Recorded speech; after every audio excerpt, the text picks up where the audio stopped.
ರಂಜಾನ್ ಹಬ್ಬದ ಶುಭಾಶಯಗಳು.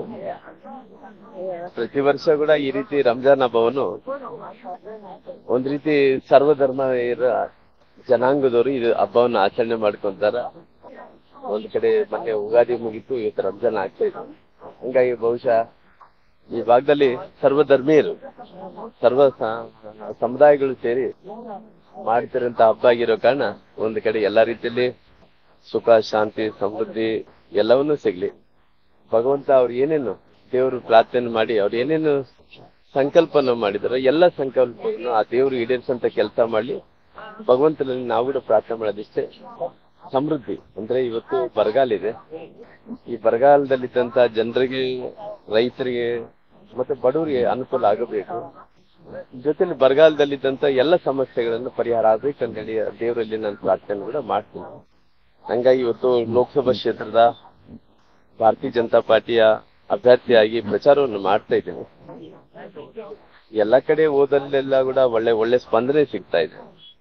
ಜೊತೆಲಿ ನರೇಂದ್ರ ಮೋದಿಜಿಯವರ ಅಲೆ ಬಹಳಷ್ಟು ದೊಡ್ಡ ಮಟ್ಟದಲ್ಲಿ ಬೀಳ್ತಾ ಇದೆ.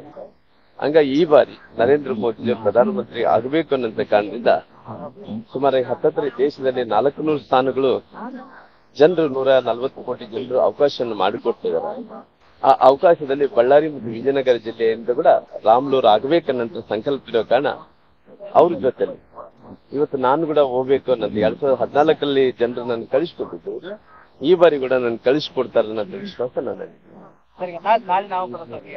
ನಾಳೆ ನಮ್ಮ ನಾಮಪತ್ರ ಸಲ್ಲಿಸುವಂತ ಕಾರ್ಯಕ್ರಮದಲ್ಲಿ ರಾಜ್ಯಾಧ್ಯಕ್ಷರಾದಂತ ಸನ್ಮಾನ್ಯ ವಿಜೇಂದ್ರ ಅವರು, ನಮ್ಮ ಜನಾರ್ದನ್ ರೆಡ್ಡಿ ಅವರು ಧರ್ಮಪತ್ನಿ ಲಕ್ಷ್ಮೀ ಅರಣ್ ಅವರು, ನಂತರ ನಮ್ಮ ಶಾಸಕರಾದಂತ ಮಾಜಿ ಮಂತ್ರಿಗಳಾದಂತ ಆನಂದ್ ಸಿಂಗ್ ಅವರು, ಮೈತ್ರಿಯ ನಮ್ಮ ನಾಯಕರಾದಂತ ಸನ್ಮಾನ್ಯ ಶಾಸಕರು ನೇಮರಾಜ್ ನಾಯಕ್ ಅವರು, ಸುರೇಶ್ ಬಾಬು ಅವರು, ಮತ್ತೆ ಸಂಡೂರಿನ ಮಹಾರಾಜ್ ಅವರು, ದಿವಾಕರ್, ಅನೇಕ ಮಂದಿ ನಮ್ಮ ಎಲ್ಲ ಮಾಜಿ ಶಾಸಕರು, ಹಾಲಿ ಶಾಸಕರು, ಸ್ಪರ್ಧೆ ಮಾಡಿದಂತವ್ರು, 3 ಪಾರ್ಟಿಗಳು ಮೈತ್ರಿ ಆದಂತ ಎಲ್ಲಾ ನಾಯಕರು ಕೂಡ ಆ ಕಾರ್ಯಕ್ರಮದಲ್ಲಿ ಪಾಲ್ಗೊಂತಾರೆ.